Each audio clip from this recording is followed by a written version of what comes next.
The screech of metal against asphalt pierced the quiet suburban dusk, a sound that yanked me from my paperwork.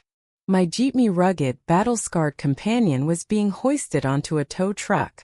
I bolted out of my house, heart pounding, as Karen, the HOA president, stood smugly nearby, arms crossed, her clipboard gleaming with authority.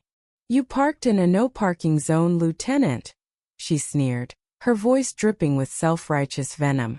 I froze. My Jeep wasn't just any vehicle. It was parked deliberately for a classified military reconnaissance drill, a fact Karen couldn't possibly know. Her smug grin ignited a fire in my chest, but I held my tongue. This wasn't just a tow, it was a declaration of war. I wasn't alone in my fury.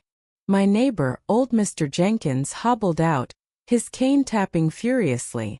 He'd seen the Jeep parked there, knew it was part of something bigger. "Karen, you've gone too far," he barked, his voice trembling with indignation.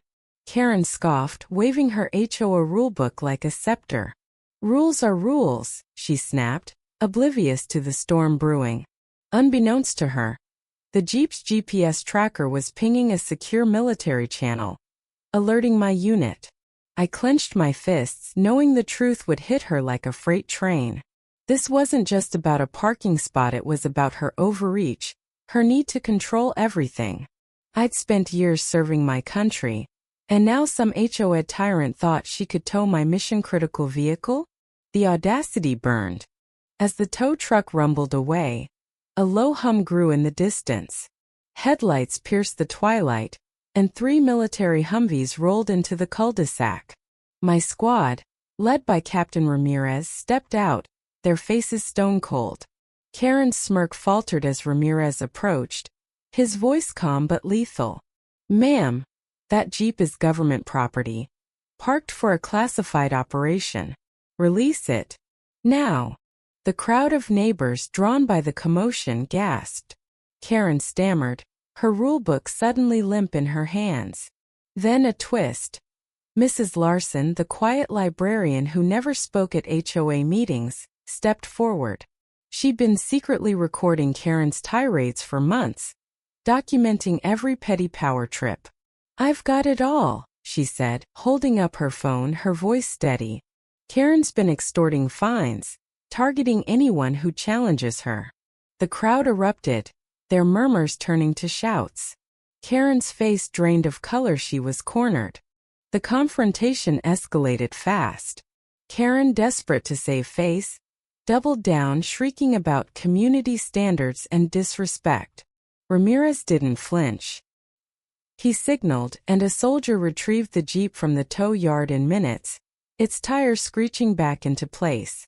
Mrs. Larson played her recordings. Karen's voice, venomous and unhinged, echoed through the crowd. Neighbors who'd feared her reign now jeered, their bottled-up frustration unleashed.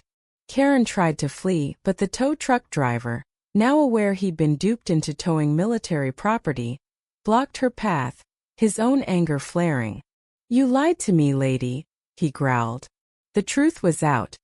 Karen's crusade wasn't about rules, it was about power. She targeted my Jeep because I dared question her at the last HOA meeting.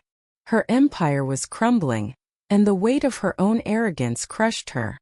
As Karen slunk away, tail between her legs, the crowd cheered not just for me, but for everyone she'd bullied. Ramirez saluted me, a rare grin breaking his stoic facade. "Good work holding the line, Lieutenant." Mrs. Larson, now a hero, was swarmed with gratitude. The neighborhood felt lighter, as if a dark cloud had lifted. I looked at my Jeep, back where it belonged, and felt a surge of pride. This wasn't just about a vehicle. It was about standing up to petty tyrants, about community triumphing over control. We'd shown that no one, not even a self-appointed HOA queen, was above accountability. The drill went on as planned, and Karen's name became a cautionary tale, whispered at barbecues and board meetings alike. Power misused is power lost.